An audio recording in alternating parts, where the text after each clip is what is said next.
a series of sessions on best practices around managing our internal obligations. So today is it's a standalone webinar.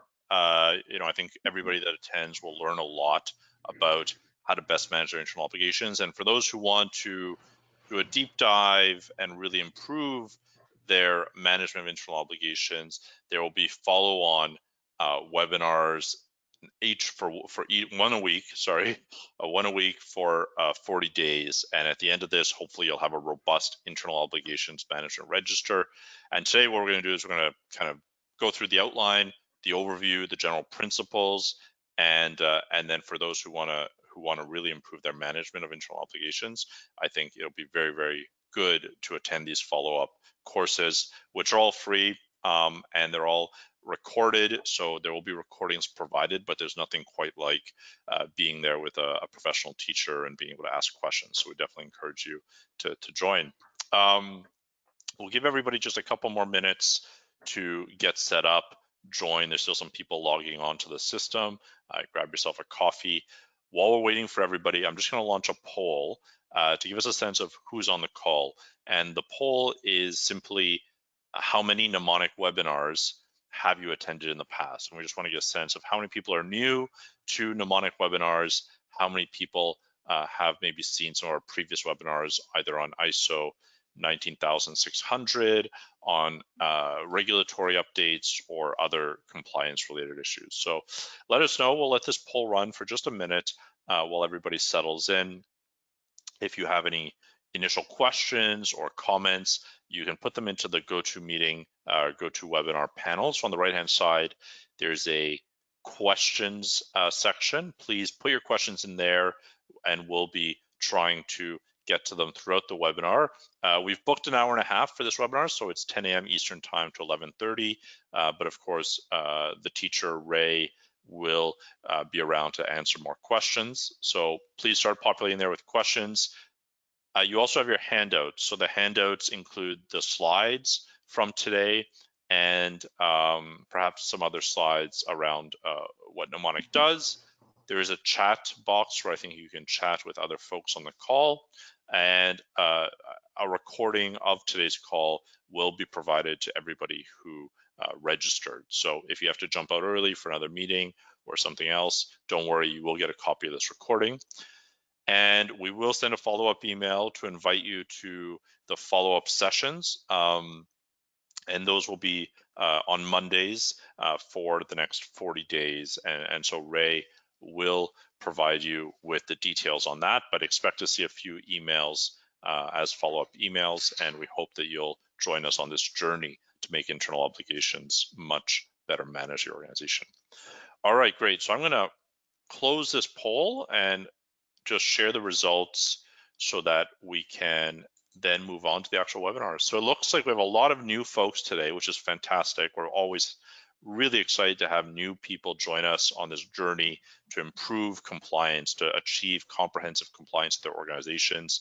At Mnemonic, we're big believers that if organizations comply with regulations and their internal procedures, policies, and documents, we'd have much less workplace injury, we'd have much less environmental damage, much less quality problems. So operational excellence is built on a foundation of compliance and continuous improvement, and we're here to help you on that journey. All right, so that's everything I had to say. Again, use the questions panel if anything comes up. I'm going to hide this poll, and I'm going to close my webcam and hand this over to Ray, who's going to share his screen and introduce himself and get us started. All right, Ray, it's all yours. Okay, great. Thank you, Jonathan, and welcome everyone to today's 40 days of challenge. As Jonathan has already mentioned, this first webinar is open to everyone. So whether you're part of the challenge and staying for that over the next 40 days, that's great, and we certainly welcome you today. And for those that are just here for the webinar to learn more about internal obligations, well, welcome as well. And thank you for joining us. There's going to be something here for everyone. And who knows, for those that are just here for the webinar, you may change your mind and decide to join us on the 40-day adventure in the 40-day journey, and we hope that you might change your mind. Now, before we get into the meat of our conversation and our webinar today, we have some housekeeping activities to take care of concerning the 40 days. But most of our time will be spent on the topic of internal obligations, what they look like, where to find them, and, well, how best to manage them. So we hope that you're excited, we're excited, that you've come to join us today. And for those joining us for the 40 days, we're thrilled that you're going to be helping us or climbing the mountain towards the summit of internal obligations.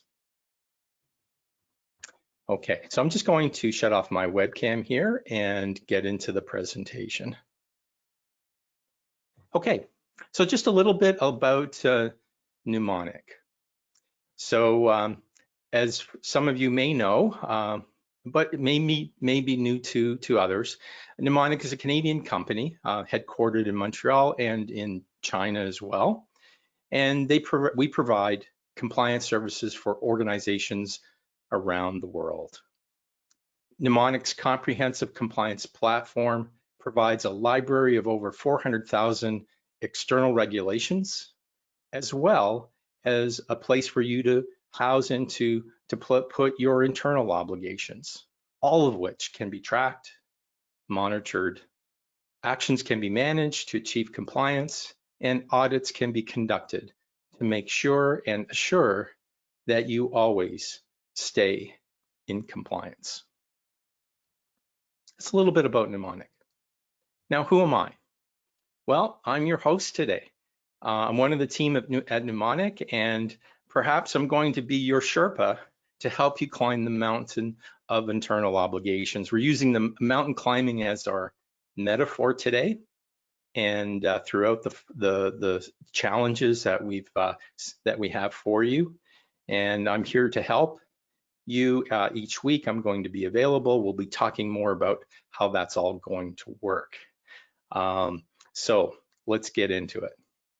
Here's the agenda that we have today. We're going to talk a little bit at the beginning about the 40-day challenge, some of the logistics of some of the housekeeping things that we mentioned. We're going to spend most of our time on internal obligations, a topic that doesn't always get the attention that we think it deserves, and hopefully you'll agree with us after today. And then we're going to introduce the first challenge. The first challenge begins today at the end of this webinar. So we hope that you stick around for that and that you'll continue with us over the 40 days. Now, why did we create the 40-day challenge? Why is this important? That's a question that you might have. You might be asking that yourself. And here's why. We believe that internal obligations is the next mountain for compliance to climb. It's an area of compliance that has received less attention. It's often cloudy and confusing to many people, but it's also a significant source of corporate risk, or you might say institutional or operational risk. It's something that we need to pay more attention to. And I hope over the next time that we have this morning with you that will demonstrate why that is the case. But here's something to kind of get you started on that. Here's an excerpt from a paper that's been very heavily cited. It was published in 2013, and it concerns, it talks about a shift that was happening. This was, well, several decades back then, but now almost 30 years in the making, a shift that's happening in the EHS community, environmental health and safety. And the shift is a move from being focused primarily on regulatory compliance to extending to much broader set of objectives. Now, at the time that this paper was written, it was talking about green engineering and pollution prevention, but we can add to that now, and today we can add climate adaptation programs, circular economy, and many others. You see, the shift that's happening is a shift from what you might call external regulation to internal regulation. To address the broader set of objectives organizations need to better manage their internal obligations. And these are commitments or requirements that an organization imposes on itself. And therefore, if we want to achieve the broader set of outcomes for not only the environment, but for safety, regulatory compliance, data privacy, cybersecurity, the whole set of compliance programs, we need to pay more attention to internal obligations. And so that's the goal that we have for the 40 days.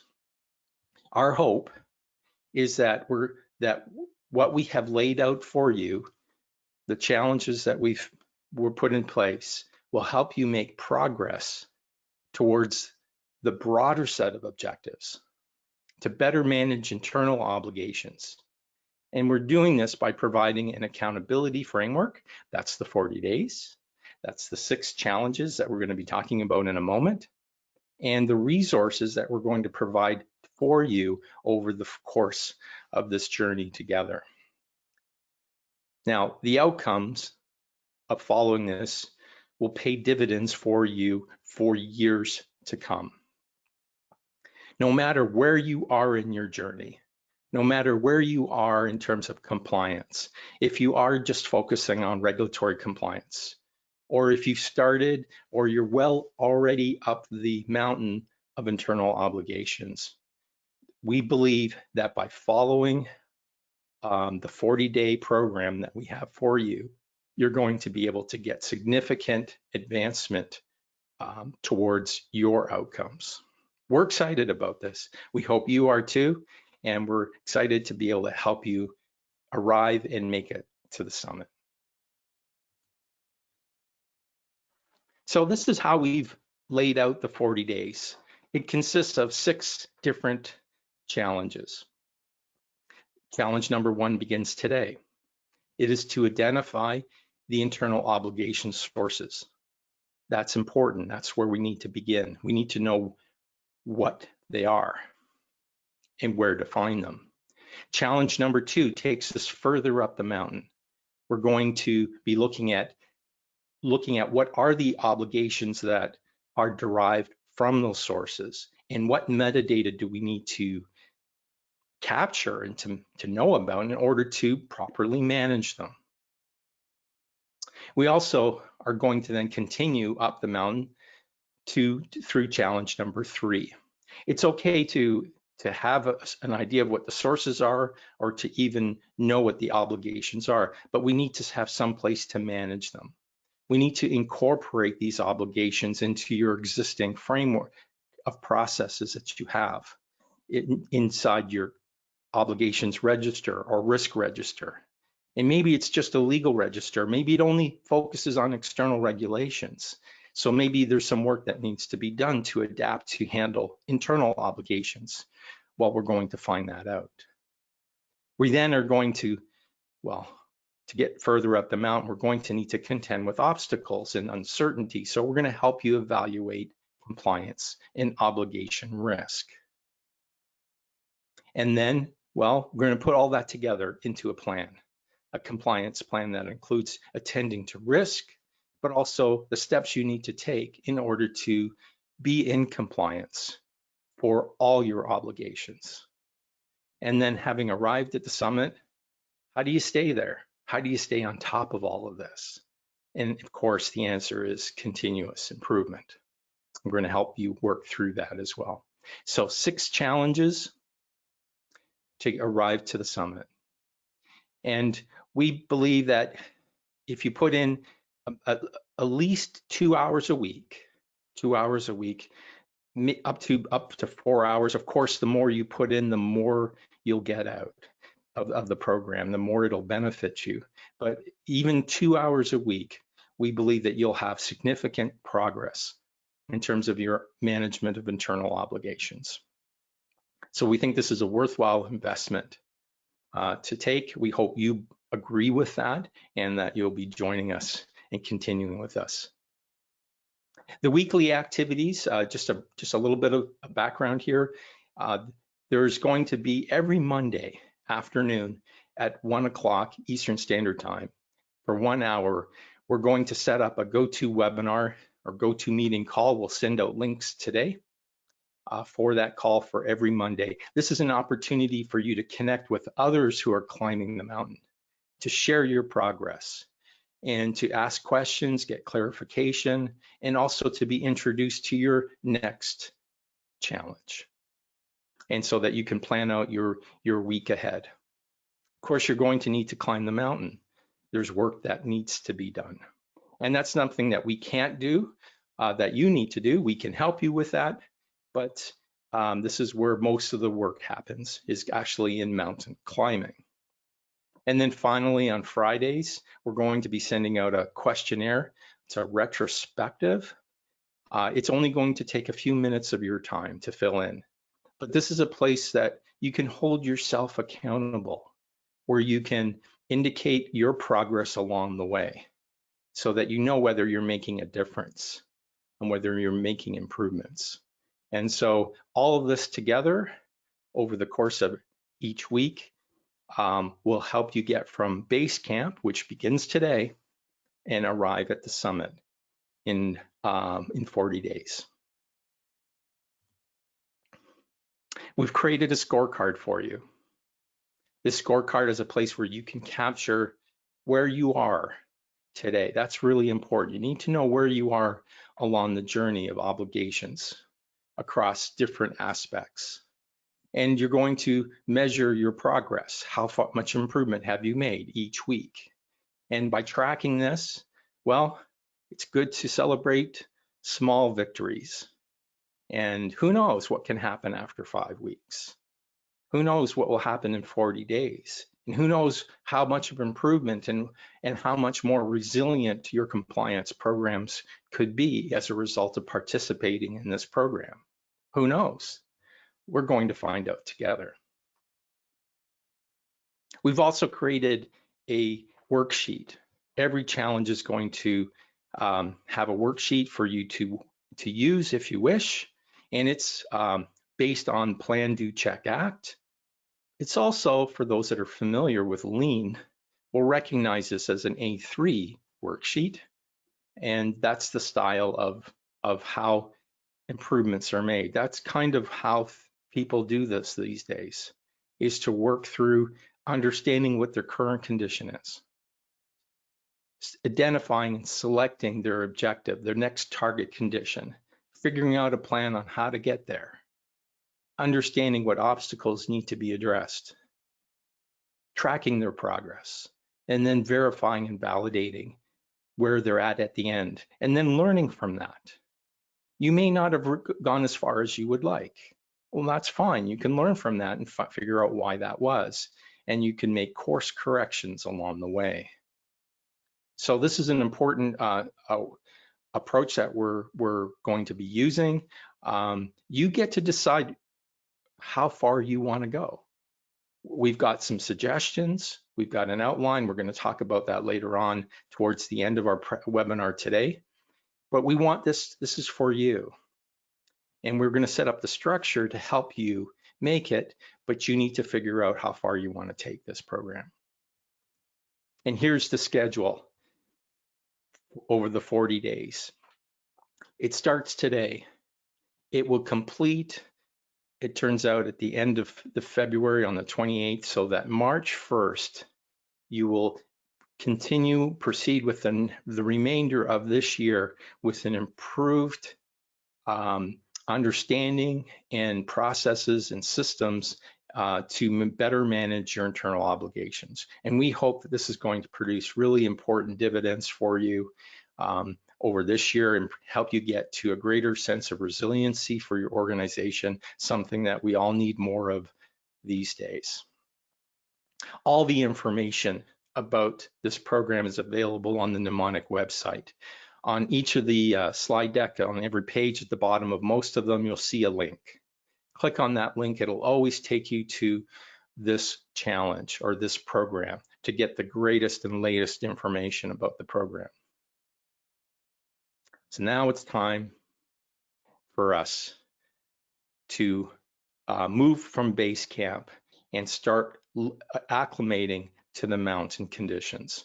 We're going to spend our next time together, for the most of our time together this morning, on understanding the mountain conditions. What does the obligation landscape mountain look like? How do we find the path up to the summit? Which way should we go? How difficult is it going to be? We're going to be talking about all those right now. So, the internal obligations landscape. Now, for those that have been in compliance for a while, even the word obligation is not well understood. People will have different definitions. It often is very cloudy, just like a mountain might be.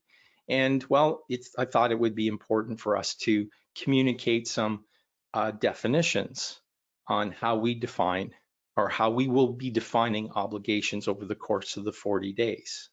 These are definitions that come from ISO 19600. It's a standard that speaks directly to the issue of managing obligations, and we recommend that highly for anyone who is serious about managing obligations. And here are the definitions that we're going to be considering and using throughout the journey. A requirement is something that is expected. It may be stated implicit or explicitly, it may be implied, but it's usually something that is obligatory. It's something that you need to accomplish. Now, when with regards to compliance, we think about it in two ways.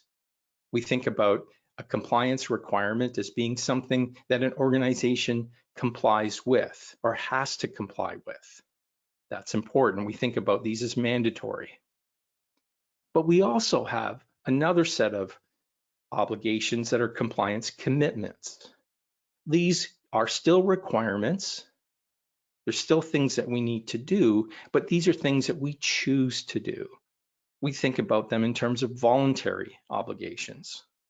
And so we may be focusing on things that we have to do because they're legally binding, perhaps, but they're things that we also have chosen to do because these are in line with the values and objectives that our organization wants to accomplish. So this is one way to look at obligations in terms of whether they're commitments or whether they're requirements. And so we're going to take that definition and we're going to unpack it even further.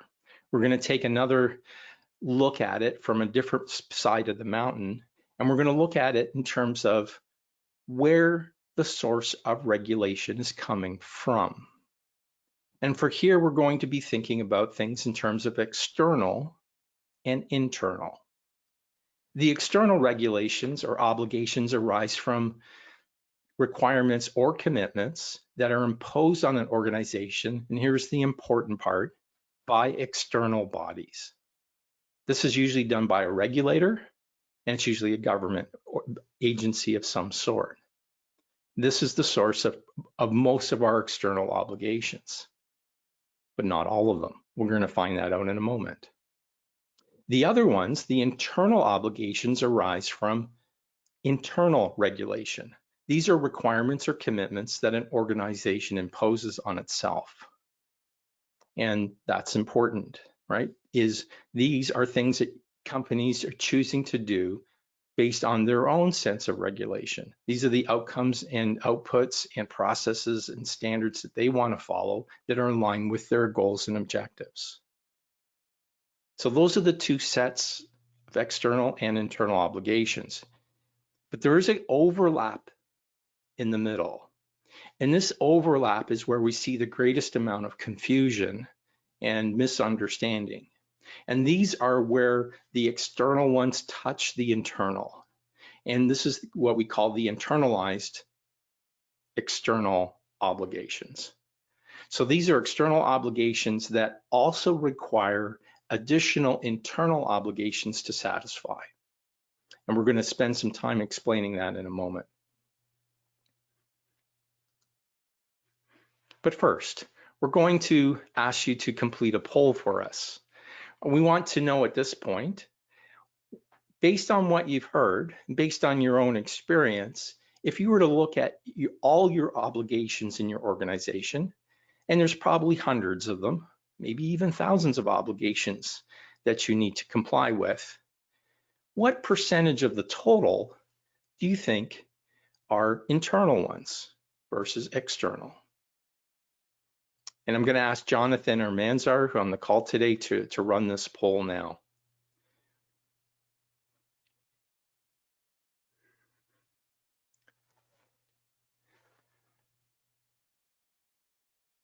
Okay, there it is. So we'll just spend a few moments here. So what percentage of your obligations are internal? Give it your best shot.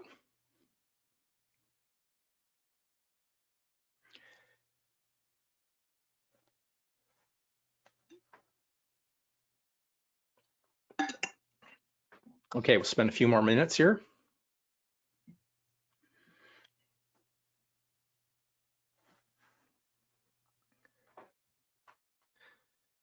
Okay, so here are the results. Okay, so this is very interesting. Okay, so we've got most people think that it's somewhere in the middle, around 50%. Some are more in a larger category, so like closer to 75. So the majority of your obligations are internal. There's no right answer here. There's no wrong answer. And some think that it's fewer than that, that most of what they're doing is external obligations. So that's interesting, somewhere mostly, but if we put this together, somewhere in the middle. Okay, I'm going to ask you this question again later on in our presentation and see if you've changed your mind. Okay, so let's continue. We're going to continue to provide some clarity around this topic of internal obligations. As I mentioned before, it is something it takes a little while to kind of fully understand properly in order to, so we know what we need to do to manage them. So what we're going to do now is we're going to look at it from different perspectives. And so the first perspective is one that we've kind of already alluded to, which is where the regulation is coming from.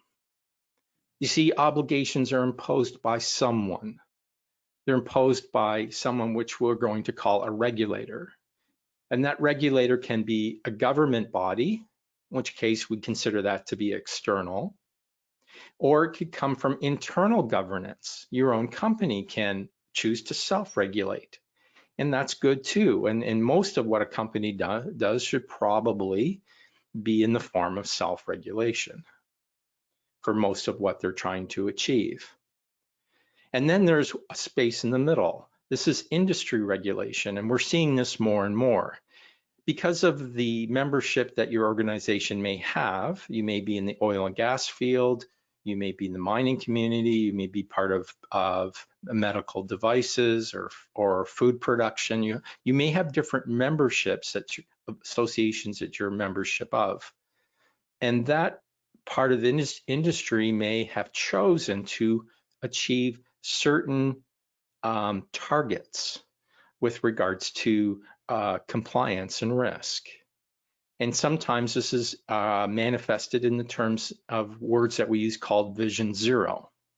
We may think about things in terms of zero incidents, zero fatalities, zero emissions, zero breaches, zero defects. And these are targets, they're ambitious targets that an industry may choose to adopt, and then in turn impose those obligations on their members. So that's called industry regulated obligations. So that's one perspective. Now we're going to look at it from another perspective. We're going to go inside a little bit in terms of how does regulation actually work? What's actually going on here? And I think that this is going to be helpful to understand exactly what things we need to look out for. Because if we don't know how it works, if we don't know where the points of intervention are with regards to regulation, we're going to miss important obligations when we're doing our discovery process. So for this, I'm going to use an example. I'm going to use the example of a heater, something that we're going to need as we climb the mountain because it gets cold along the slopes, and we're going to want something to keep us warm. And so we're going to imagine that what we have is we have a tent heater. And the purpose of the tent heater is to create heat, of course. And we can imagine that it has some controls. That's important, right? We imagine that it has the ability to adjust its temperature setting in terms of what it outputs, and it has some way of measuring the temperature that is being produced so that it can regulate its output. And that's probably the first level of compliance that most companies are undertaking, which is fairly straightforward. It tends to be prescriptive. We're trying to achieve, in this case, a certain temperature setting. We're setting it to 19 degrees Celsius, and we're regulating the heater so that it always maintains that temperature. So it's a conformance or compliance to trying to keep that temperature. So it's easy to audit. We can just measure the temperature. It's prescriptive. It's 19 degrees. That's the target we have to reach. And so this part is really, the basic of compliance. It's regulated. It works better than having an open-ended system where you don't have any sensors on the outputs, where you just set it to high and hope for the best. Okay. But there's another loop. So if you look on the right-hand side, we want to accomplish a certain outcome. And this one's a little bit more difficult to understand. It's more difficult for organizations, but it's easier for regulators. And it's trying to answer a different question. It's trying to answer a question of, well, are we warm enough? And we know that's going to be different for everyone, right? So you may find that you can tolerate certain temperatures differently than other people. And so what's warm to you may be different to what's warm for someone else. And you can relate that, connect that directly to the idea of risk. Each company is going to have a different measure or different tolerance for how they deal with risk. And so the tolerance is going to determine the performance that you need to accomplish in order to attend or contend with the level of risk you're trying to mitigate. And so this is another compliance loop. It's part of a double loop system. And this is another area that we notice that companies will need to move more into. So it's not just the first part, which is, do we have the right temperature? Have we reached the right temperature? But are we actually warm enough? And that's more of a qualitative loop. Now, just from this picture alone, we can understand certain things. We can understand where different points of intervention occur.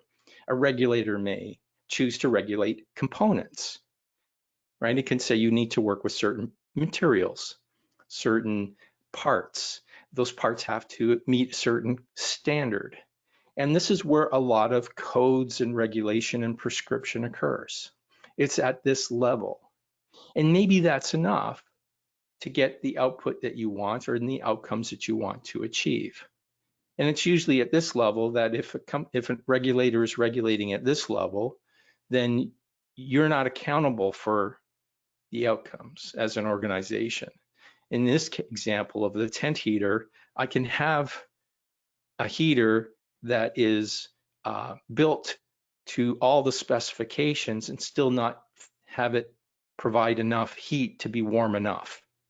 And that's not an output that or outcome that a regulator would be auditing. That's needs to be put somewhere else.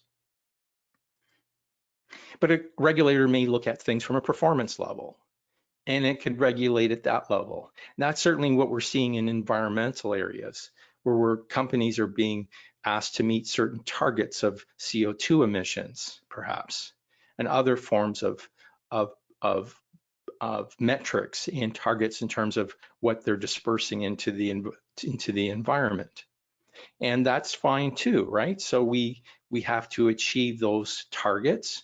We're often asked to improve those targets over time, but as a company, we get to decide how we're going to do that and what tools and techniques and strategies. In fact, that's what we need to do in order to meet those performance targets. So the regulation occurs at the performance level. A regulator may look at outcomes. And this is a case where a regulator has decided to just specify what we call duties and liabilities. There's a duty of care that you need to provide. Now, how much of duty care do you need to provide? That's a good question. Are we warm enough? Let's say it's the same thing. Is our duty of care enough? Right? And that's something that companies need to wrestle with. Right? So it's easier for a regulator to specify. It's very difficult to audit, right? But these are things that are still expected and still actually are legally binding. If you're not providing appropriate duty of care, that's also a problem. In order to do that, you get to figure out, well, how you're going to do that. What kind of heater are you going to use, right? What set points you're going to set it to. You get to decide all those things. All what we're asking for is whether you've put enough duty of care and due diligence in their way of doing it. And finally, well, regulators can look at it from a system perspective. And well, if you've used any of the ISO standards, all of those are management standards. Those specify that you have to have a certain kind or number and kind of processes that you need to be certified against. So it's specifying the processes that you need and the system and how they need to work together. But as far as outcomes go, that's up to you. As far as procedures go, well, that's up to you as well, as long as you have the processes in place. Okay, so what we've seen here is we've seen kind of where compliance fits in, where the regulation comes from, and where different points of intervention can occur. And so we can take this even further. And we can look at these, what we call regulatory designs on the left-hand side, things that we've talked about in our tent heater example, where we're prescribing things, or we're specifying performance, or we're asking for management processes, or we're duty-based and focusing on liabilities. Those are kind of four different quadrants or four different kinds or different ways of regulating. And those will manifest themselves in different ways. They'll touch different things. And that's why internal obligations can be a little bit more difficult to get your arms around. In some cases, we're talking about outcomes. And that's why we use duties and responsibilities to specify that. In some cases, we're talking about performance. And we're talking here about industry goals, like zero emissions. In some cases, we're talking about practices and processes. And here we're looking at management standards and guidelines. And finally, we may be looking at codes and rules. Well, that has to do with prescription. So the different modes of regulatory intervention, call those regulatory designs, are going to have different ways that are manifested. Okay, let's move up to another side of the mountain. So we're going to keep, I don't know how many sides the mountain has, but we've got a few of them to look at today. So when we think about regulatory mechanisms, I've laid this one out a little differently. It's the same for regulatory designs, but they're stretched across from prescription on the left-hand side to duties and liabilities, let's say, on the right-hand side. And so let's start on the left. So when we're thinking about prescription, we're looking at checklists. Okay, these are the things that we must do, these tend to be mandatory, and this is where we'd expect a higher percentage of external regulation versus internal. Okay, and as we move to the right, to the next area, which is dealing with standards and processes, so this asks a different question, not what must I do, but what should I do? What's normative? And this is where ISO standards could come in, but there's many others, of course, depending on what industry that you're into that you might need to look at. And as we move towards that, we'll find a little less external regulation, but more internal regulation. Okay, and as we even go further to dealing with continuous improvement, which is dealing with performance, then the question here is, how can I improve? And of course, that's going to be different for every company. So your internal regulation is going to need to be higher, and external regulation is going to end up being lower. So you can see that as we continue to move across, we'd expect a higher degree of internal regulation, especially when we deal with the end, which deals with risk and making certain that outcomes are achieved. And so this is an important capability.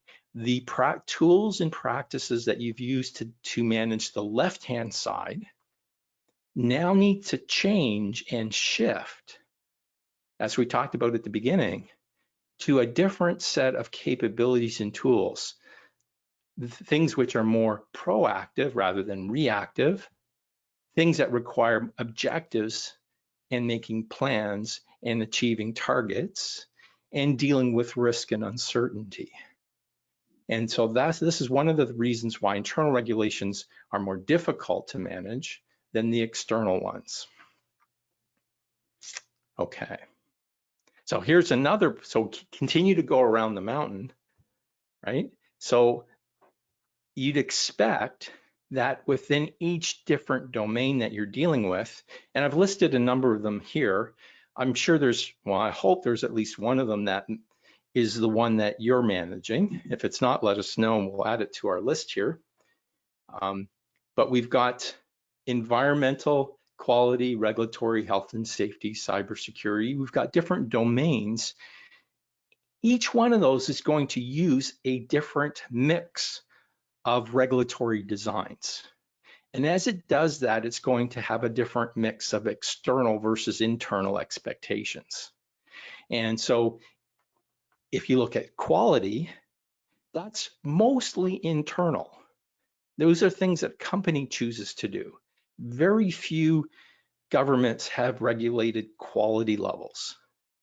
There's, depends on how you define quality, but in this case, we're going to look at it from terms of like the ISO 9000 definition of quality. Now, the environmental area is also an area that focuses more on performance and achieving mission targets. And so those also have less regulatory or external components, more internal. All of that's beginning to change. And so you expect a different mix. And depending on your industry, you're going to have a different percentage. And that may be a reason why some of you indicated a different percentage of internal obligations, because you're coming from a different obligation domain. Okay, let me pull this all together for us. Let's step back from the mountain a little bit and look at it from the top all the way to, from the bottom all the way to the top. Let's imagine that at the bottom, we're talking about a business that has just begun. It's accepting legal responsibility. It has a legal license to operate. And as it matures over time, as it develops its capabilities, it is accepting more stakeholder responsibilities as it moves forward. And that's from the bottom to the top. And each of those is going to have a different set of obligations. So the first set has to do with our regulatory license, right? And this has to deal with regulations. These are things that we need to comply with.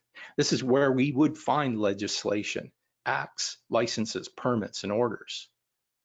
Okay, so that's kind of the basic level. And I imagine that most of you on the call today are working in that sphere, that layer. Some of you will have moved up the mountain a little bit and have adopted industry standards. Okay, now this is usually as a result of internal motivation, although you will be certified by an external body in many of these cases for quality, for health and occupational safety, for the environmental program, if there's a certification program available. These are things that you need to conform with, right? This is a set of normative management processes to help you achieve the outputs and the outcomes that you want to achieve. But you may also, over time, decide to take on your own set of challenges beyond the 40 days that we're talking about here. You may be accepting the industry targets that you're participating in. So in this case, we're talking about 0 violations, 0 incidents, 0 breaches, 0 emissions, and things of that nature. And these are things that you need to improve your capabilities over time. And that's a different set of capabilities. And then finally, you get to the top. And this is where we're dealing with stakeholder expectations. Maybe you could call this the social license to operate.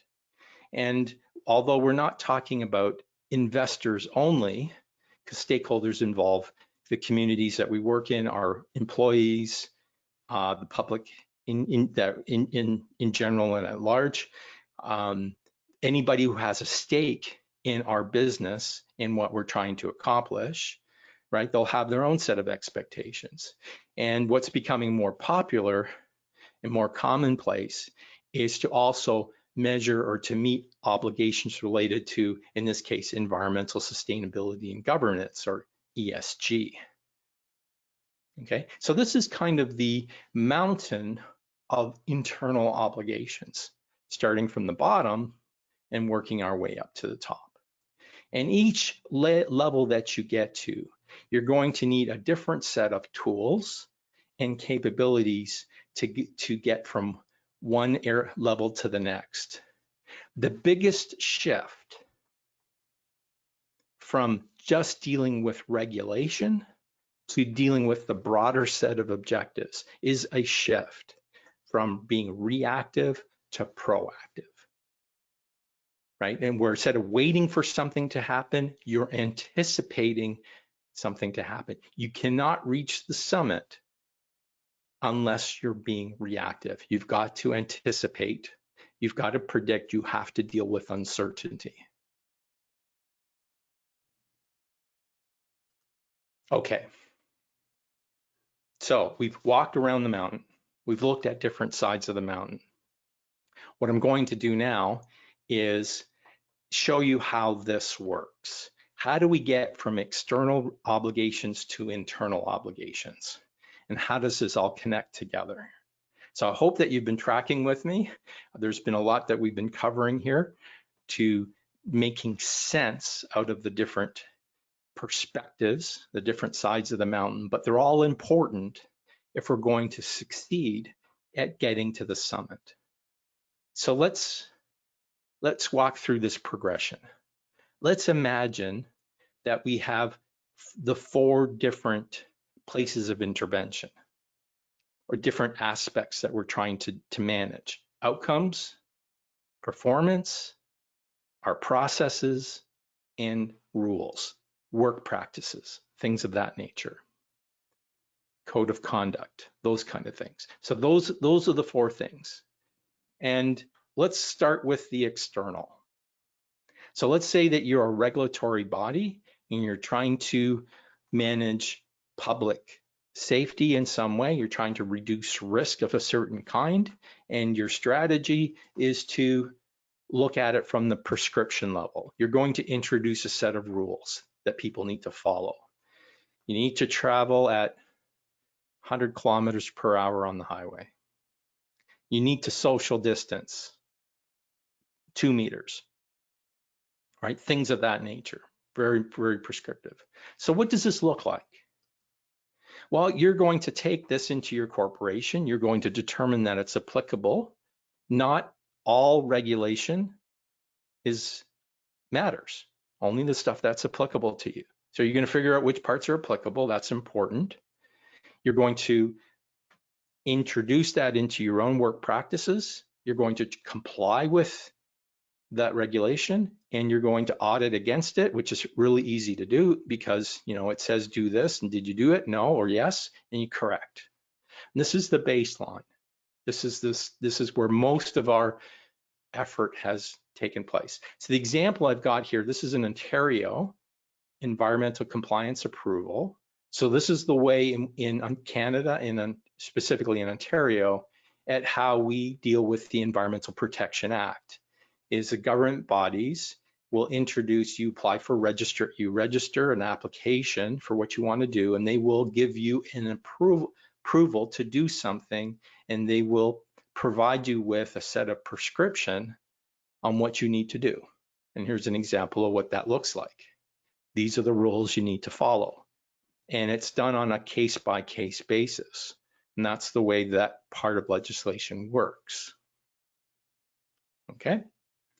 Now, let's say that you said, okay, well, that maybe worked or didn't work as well as we needed to. So you decided to move up to regulate, to intervene at the process level. Okay, and so you introduce some form of regulation. This has happened in Ontario for municipalities that are dealing with drinking water, is that the government has introduced a requirement that every municipality has a drinking water management system. And it's modeled after the ISO 9000 quality system, but it's regulated, it's mandatory. It's not voluntary. So this is a case where the regulation has stepped up. We have other examples in Canada. The US has similar examples of this. So these are things that you can conform to.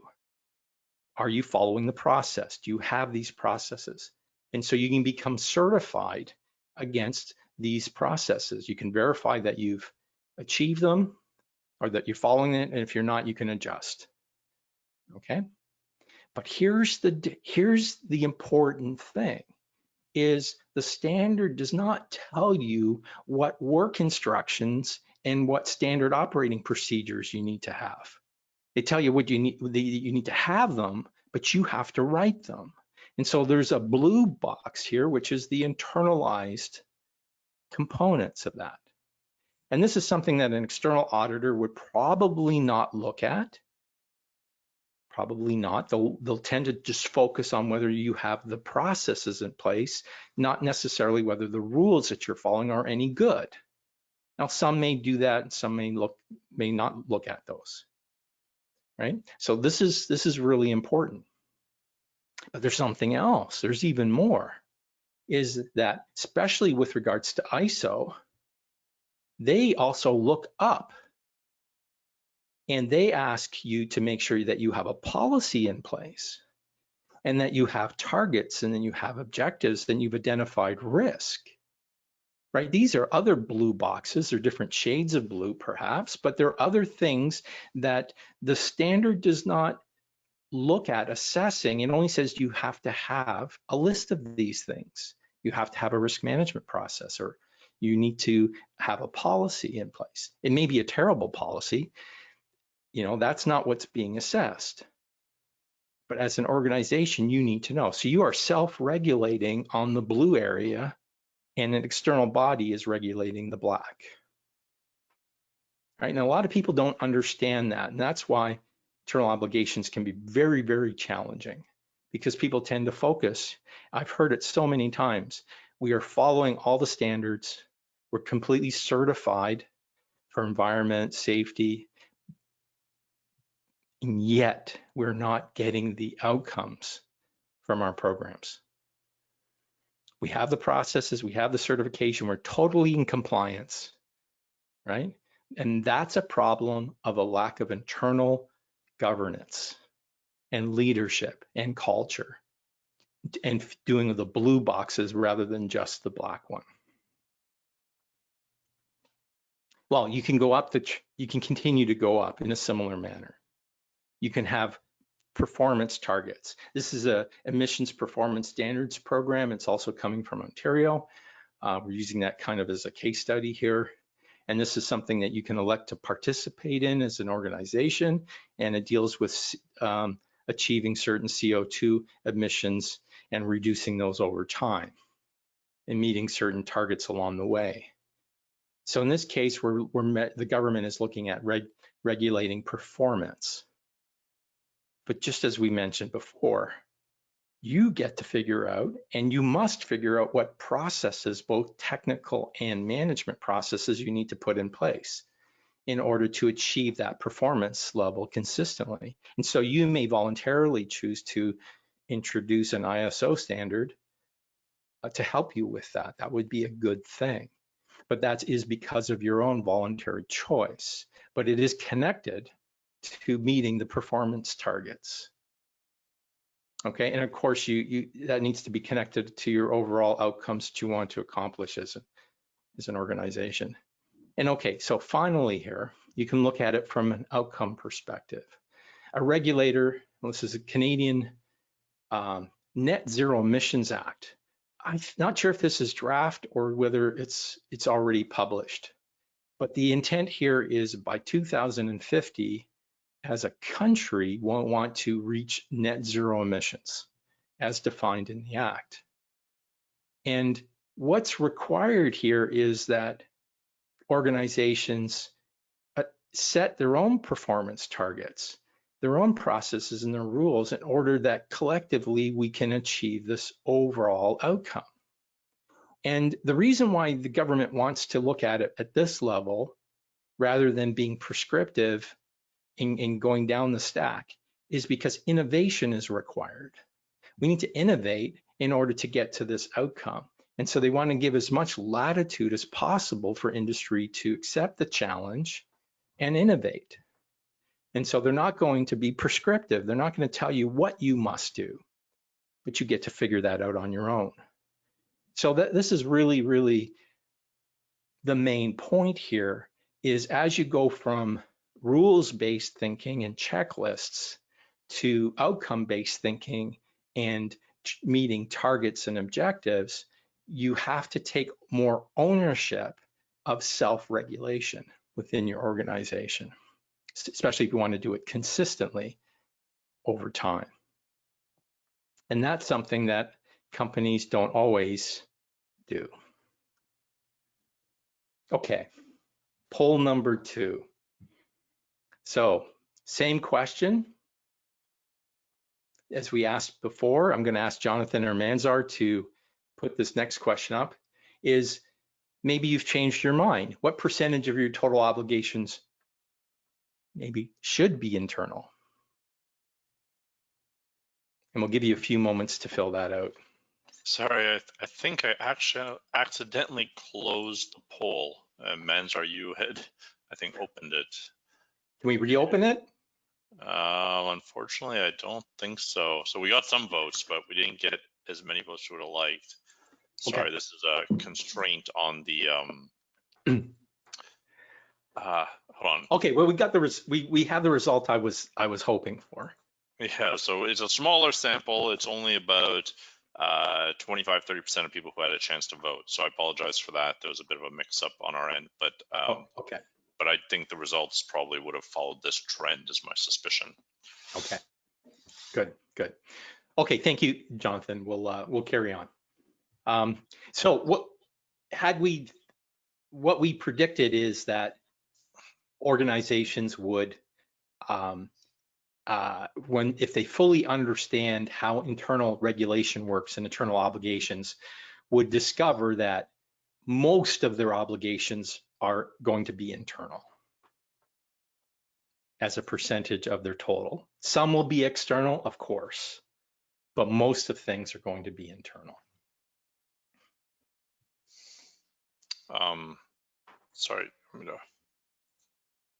Thank you. Yeah. Okay. So that's why we're so excited about tackling this mountain of internal obligations, because it is here that the majority of obligations need to be met. And those that are coming internally from within, from our own goals, our own objectives, our own mission and vision for the organization, and for all the internalized versions of the external regulations that we need to comply with. And that's why we need to be, we're so excited about helping people up this mountain, because if we get a good handle on this, we'll see dividends that are going to produce better outcomes, not only for organizations, but for everyone, Okay, so let's get into the challenge, your first challenge. So I put on the screen here a portion of the ISO 19600 standard, the part that deals with the identification of compliance obligations. The last two bullets are what we're going to focus on in our first challenge. We need to document our compliance obligations. And the first step to that is identifying the sources. Well, where do they come from, right? Because they're not coming from an external body directly, like indirectly, yes, but they come from other places internally in our organization. So we need to find them. And that's what we're going to be focusing on. So we've created a taxonomy, or a schema, if you like, for how you can think about sources of obligations. And this would apply for both internal and external. But there are different places that you can look. You can look for legislation and standards, and things that you'll want to be looking for are things that deal with internal obligations. So things that talk about things instead of what you must do, but what you may do. Things are permissive. Or what you should do, which are normative. You might look at things that have to do with duties and responsibilities. I'd love to see obligations registers include more duties and responsibilities in their registers. That would be a good thing. We need to keep track of those things. Okay, so this is a list of things. You will find them in your policies, your vision statements. What things have you promised to your customers, right? Those things all produce obligations. Keeping your promises is an obligation. So you may look at contracts. These are contracts that may be between you and a government agency, if it's a license, or it may be between you and another third party, right? Those will produce voluntary obligations. So that's another place to look. You may then tag these with regards to where they're coming from. Is it government? Is it industry? Or is it a form of self-regulation? So who's doing the regulation? If you're doing it, well, that'll tell you something. That means you're going to need to do something. You need to operate with a certain kind of governance in place in order to self-regulate. And by the way, the more you self-regulate, the less the government will want to regulate. That's kind of how that part works. There's different domains, right? We're not expecting that you look at everything. You get to choose. So choose which area of compliance you want to focus on for the 40 days. Maybe you're coming in it from a safety perspective, right? So maybe that's where you'll put your focus. You may pick more than one area, depending on how many people you've got working on this. If it's just you or others that you can co-opt and bring into this challenge, that would be wonderful. The more the merrier. It's always good to have company on them as we climb the mountain. You might then indicate what classification of what regulatory design is in play. I think that's also very important. You know, when we're talking about, especially when we do this challenge number 2, which is to actually identify the obligations, we know where to look. If it is a duty and liability regulation, then we know to look for things like you are responsible for and what that might be. So we're not looking for shall statements or should statements. We're looking for you are responsible, or this is your duty, and so on. So it helps us to find what the obligations are. And finally, we might want to look at what kind of demand is this placing on your organization. It may be a one-time thing, right? You just have to do it once. Or it may be a continuous thing on your organization. That's really important to know. Okay, so that's a schema that'll help you to deal with the first challenge. This is where we're going. This is another schema for obligations. We're not doing this in challenge 1, but this is kind of a challenge 2 thing, just giving you a heads up. We're going to be extracting obligations from the sources and looking at their impacts, what's critical to compliance, what the objectives are, and what kind of obligation we're talking about. These are important things. So, challenge number 1. So, here we go. So we're going to talk about our first challenge, and it begins today and it ends on Monday. So we got a short period of time to do this. So we constructed it that way. Every one of our challenges has 3 different skill levels. You get to decide what skill level you're at, right? There's no judgment here. So wherever you think you are is fine. So we have the novice level where we're talking about, in this case, is to just identify the sources, right? What are the policies? Get examples of those. What are program charters, if you've got those? Or what are vision statements? Or what are commitments? What are the contracts, right? What external regulations have you internalized? What standards have you decided, that you're using that you need to continue to support, right? So what's that list? So you need to put that list together. So that's where we need to start. We need to know what that list is. So maybe you can pick that one. Now, for those that maybe are further along and you already know that, and you have a list of all your internal obligation sources, we want you to take the intermediate level, which is to do the first one, which maybe just to improve it, but to create an estimate of the number of internal obligations that are not accounted for in your obligations register. So again, that's a little bit more of a thinking forward at maybe your register, maybe you don't have a register, we hope you do. If you don't, then that's where you need to start. But if you already have an obligations register, you might need, and you've got 500 things in there, try to estimate or create an estimate for how many more need to be added to accommodate the internal obligations. All right, so that's something for you to think about. And the third one is the expert level. So maybe you're already done the first 2 parts, and well, maybe something that you haven't done is have a process to monitor changes to internal obligation sources. You may have that for external regulations, where you've got some kind of process that monitors changes to external regulations. I know Mnemonic does that as part of their platform. You may have that another process. You may have a person that does that. But does that process also include internal obligations? It should. It should. And so that's what the expert level will look at. Okay, so 3 different skill levels. Pick one. Okay. So that's the first challenge. You have a copy in the slide deck of your scorecard and your worksheet. So that's what you're going to need to fill in next. I'm going to walk through that in a moment. And then you need to kind of do the work. And then on Friday, we're going to send out a retrospective. So it's a questionnaire to fill in just to let us know how you're tracking.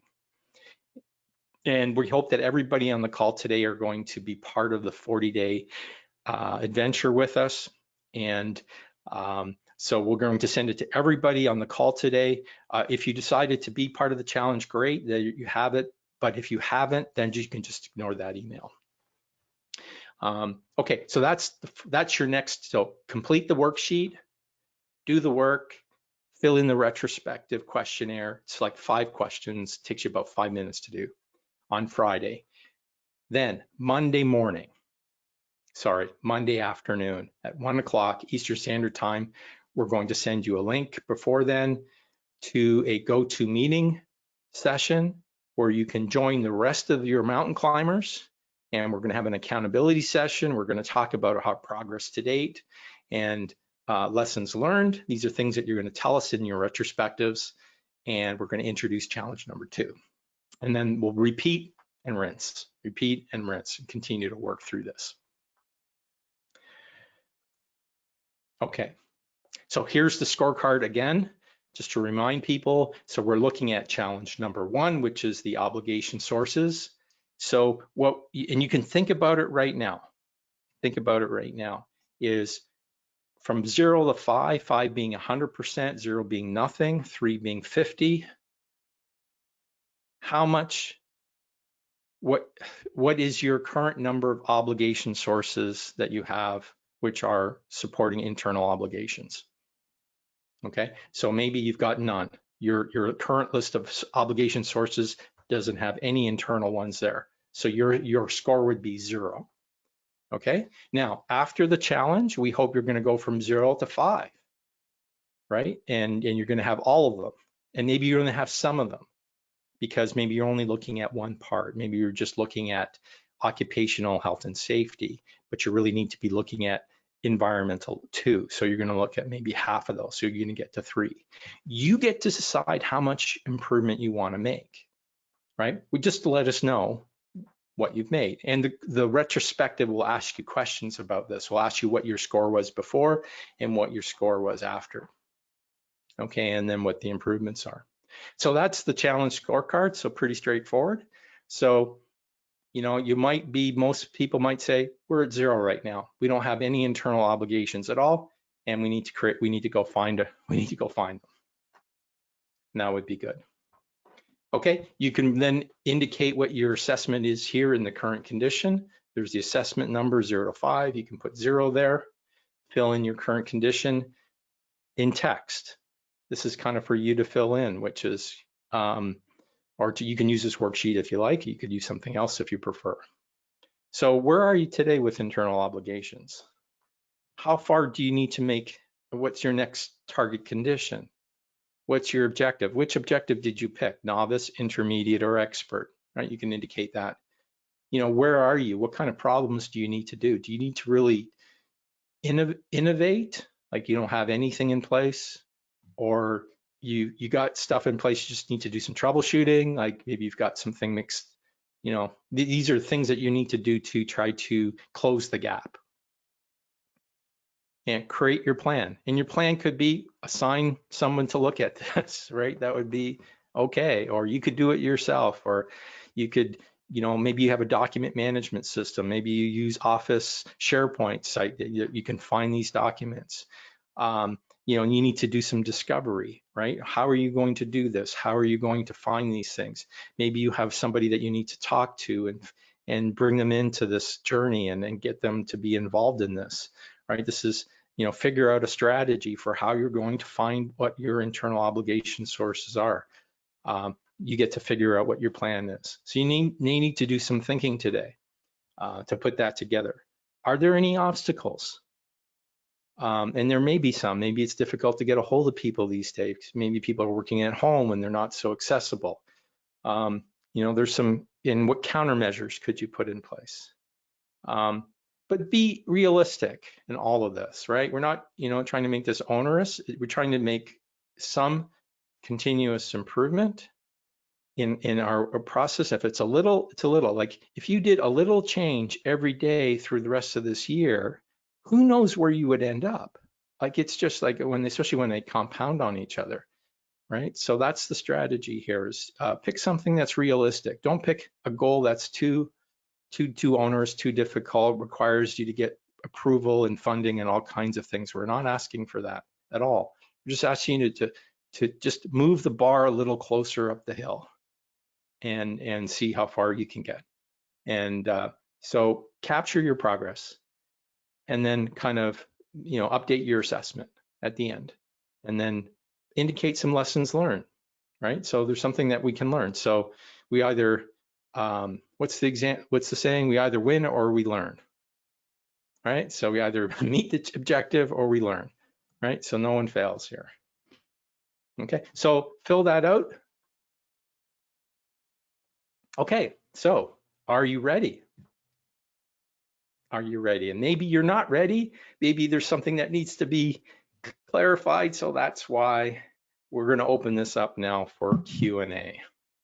So to answer your questions and answers, I'm going to put my webcam back on so you can see me.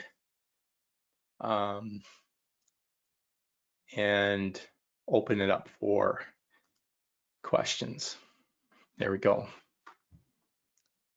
So use the, you could enter your questions in the chat window, or you can use the question in panels, and we'll see these show up, and we'll give you a few moments to think about some questions here. The first question you might have is, are you going to accept the challenge? Are you going to join us on the 40-day adventure? We hope that your answer is going to be a yes. Please do join us. Even if you don't have a lot of time to put into this, be part of this process, engage, listen to what others are doing, join us on the Monday call. It's all free, it's all available at no cost to you. There's lots that you're going to learn from this whole process over the next 40 days. And take advantage of this. Don't miss out on the opportunity. So, questions? Everything was clear. Okay.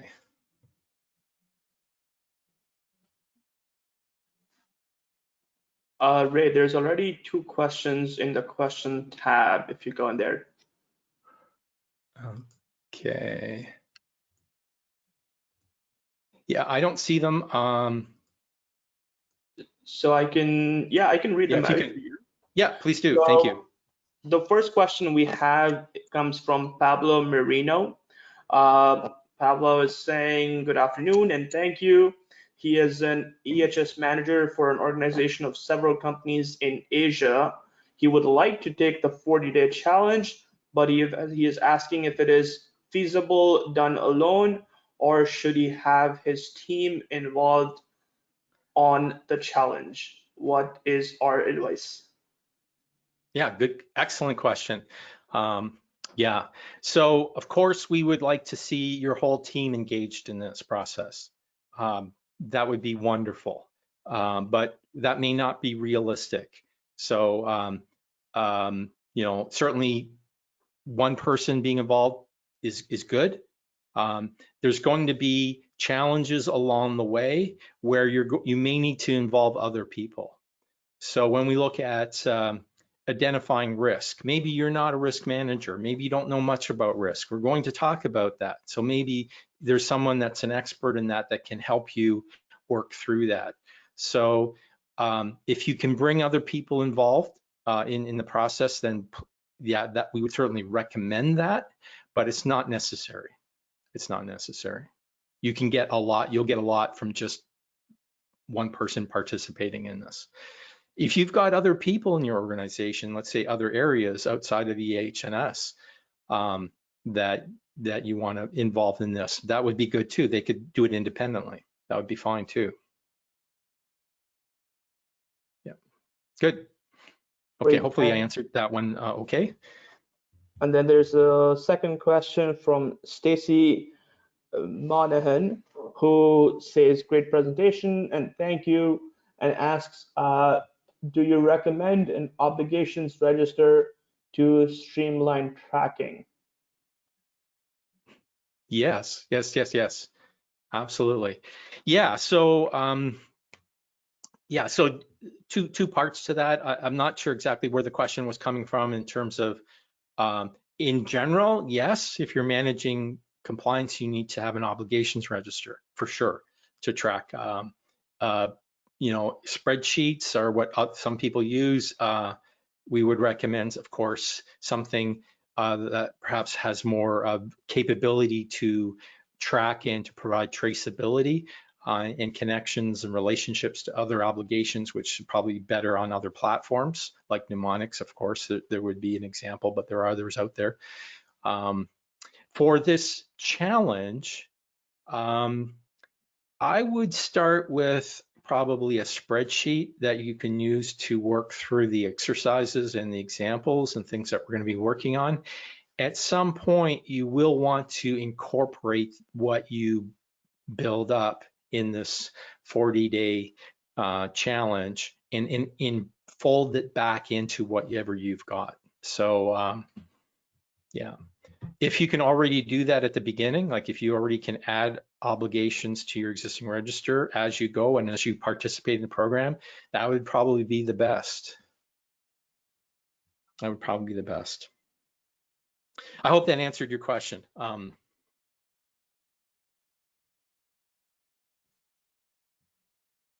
Okay, any others come up? Questions, not so far. We'll wait for that. Stacy says, thank you. Excellent response. Question answered. She has a risk register, but not much else currently. Okay. Okay. Yeah, that's something that we're noticing a lot is that people have come at this independently. They have a compliance obligations register, and then they have a risk register separately. And what we're noticing is in order to do this effectively, it's especially when we're dealing with compliance risk, we need to bring those together. Yeah, we need to bring risk and compliance into one register if we can. We'll be talking about that. Challenge number 4, I think, or something like that.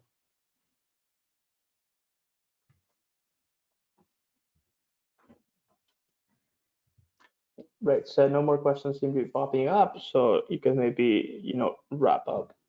Okay, good.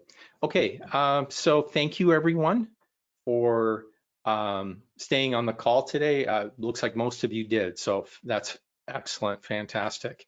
So follow up from us. You should be getting a link to this recording. This webinar will be sent to you over the next 24 hours. And you have the slide deck, so you have the information already. It's in the handout panel. If you didn't get it, you can download that right now.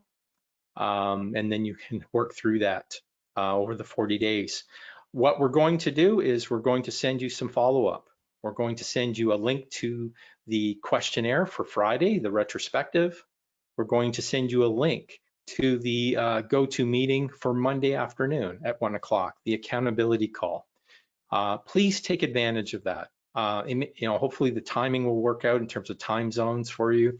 But this is a chance to be part of a team of everyone else engaging together, learning from each other. And so we welcome you all that are participating in the 40 days. Bring others along. If you think this is important for other people, it's not too late to join. Not too late to join. Just register, let us know, email us. Actually, I'm not really sure what the best process is there. If you've got other people that want to participate in this, Manzar, what's the best link? So if other people would want to participate, the best way would be for them to join the stand-up meeting on Monday via the link that we provide. Okay. And if they would like to get more information on the webinar itself, as well as the challenge, the updated link will be the blog post on our website, which Ray links to in his presentation. And you can also find it if you just go on our blog post page as the first blog post there. Perfect. Perfect. Yeah, so excellent. Thank you, Manzar. So we're going to post the link to the Monday calls on the website, and just join that link and join us on Monday. So, and we hope that you all do. Okay, good. Well, thank you, everyone. Best of luck on this challenge and this journey on your first challenge. We look forward to hearing from all of you in terms of your progress and the challenges and your progress that you've made together. And we'll be talking about that on Monday. So thank you very, very much to everyone, and good luck, and we'll see you at level 1 on Monday. Level 1 on Monday. Thank you. So we're going to close out the call.